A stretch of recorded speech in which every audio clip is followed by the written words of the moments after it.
ബാരാമുള്ളിയിലെ ഒരു ഗവൺമെൻറ് സ്കൂളിൽ ഇംഗ്ലീഷ് അധ്യാപകനായ ഗുലാം നബി ദർ തൻ്റെ മകനെ ഒരു ഡോക്ടറാക്കണമെന്ന് അതിയായി ആഗ്രഹിച്ചു.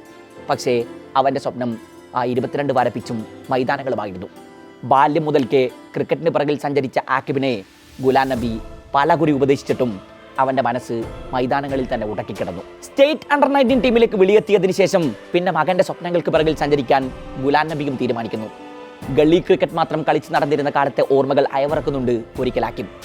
ഒരു ഫാസ്റ്റ് ബോളറുടെ കയ്യിൽ സ്പൈക്ക് നിർബന്ധമായും ഉണ്ടാക്കണമെന്ന് ഞാൻ അറിയുന്നത് പോലും സ്റ്റേറ്റ് ട്രയൽസിന് പോയ സമയത്താണ്. അന്ന് എൻ്റെ കയ്യിലുണ്ടായിരുന്നത് 500 രൂപയുടെ ഒരു ഷൂസ് ആയിരുന്നു. പിന്നീട് ഒരു സീനിയർ താരത്തിൻ്റെ കയ്യിൽ നിന്ന് ഒരു ജോഡി സ്പൈക്ക് കടം വാങ്ങിയാണ് പന്തെറിഞ്ഞത്, ആക്കിബ് പറഞ്ഞു വെച്ചു. പല ട്രയൽസുകളിൽ പങ്കെടുത്തിട്ടും ടീമിലേക്ക് തിരഞ്ഞെടുക്കപ്പെടാതിരുന്ന ആക്കിബിനെ തേടി 19-ാം വയസ്സിലാണ് സ്റ്റേറ്റ് ടീമിൻ്റെ വിളിയെത്തുന്നത്. 2016 കുച്ച് ബിഹാർ ട്രോഫിക്കുള്ള ജമ്മു കാശ്മീർ അണ്ടർ-19 ടീമിലേക്ക് തിരഞ്ഞെടുക്കപ്പെടുന്നു. 2020 രഞ്ജി ട്രോഫി ഡെബ്യൂ. അരങ്ങേറ്റ സീസണിൽ 8 മത്സരങ്ങളിൽ നിന്ന് 18 ആവറേജിൽ 24 വിക്കറ്റുകളാണ് ആക്കിബ് സ്വന്തമാക്കിയത്. അടുത്ത 2 വർഷക്കാലം ജമ്മു കാശ്മീരിനായി ഫസ്റ്റ് ക്ലാസ് ക്രിക്കറ്റിൽ ഒറ്റ മത്സരത്തിൽ പോലും ആക്കിബ് കളത്തിലിറങ്ങിയിട്ടില്ല. എന്നാൽ 2024 ആക്കിബിന്റെ ഗംഭീര തിരിച്ചുവരവാണ് ആരാധകർ കണ്ടത്. രഞ്ജി ട്രോഫിയിൽ 13 ആവറേജിൽ പോക്കറ്റിലാക്കിയത് 44 വിക്കറ്റുകൾ. ക്വാർട്ടർ വരെയുള്ള ജമ്മു കാശ്മീരിന്റെ സഞ്ചാരത്തിൽ നിർണായക റോളുണ്ടായിരുന്നു ആക്കിബിന്.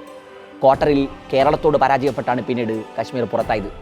ഈ സീസൺ ദുലീപ് ട്രോഫിയിൽ ഈസ്റ്റ് സോണിനെതിരെ നോർത്ത് സോണിനായി 4 പന്തിൽ 4 വിക്കറ്റുമായി ആക്കിബ് മിന്നും പ്രകടനം പുറത്തെടുത്തിരുന്നു. ടൂർണമെന്റിൽ ഹാട്രിക് കുറിക്കുന്ന 3ാമത്തെ മാത്രം താരമാണ് ആക്കിബ്. ചിലപ്പോഴൊക്കെ ബാറ്റ് കൊണ്ടും ആക്കിബ് മൈതാനങ്ങളിൽ ചില മെന്നലാട്ടങ്ങൾ നടത്താറുണ്ട്. കഴിഞ്ഞ മുഷ്താഖ് അലി ട്രോഫിയിൽ മധ്യപ്രദേശിനെതിരെ 21 പന്തിൽ 31 റൺസുമായി ടീമിന്റെ ടോപ്പ് സ്കോറായിരുന്നു ആക്കിബ്. ആ മത്സരത്തിൽ 3 വിക്കറ്റും സ്വന്തമാക്കി ടീമിന്റെ വിജയശില്പിയായി. ഏതായാലും IPL ഇനി മിച്ചൽ സ്റ്റാർക്കിനൊപ്പം കാശ്മീരിന്റെ സ്വന്തം ഡെയിൽ സ്റ്റേന്റെ ഓപ്പണിംഗ് സ്പെല്ലുകൾക്കായുള്ള കാത്തിരിപ്പിലാണ് ആരാധകർ.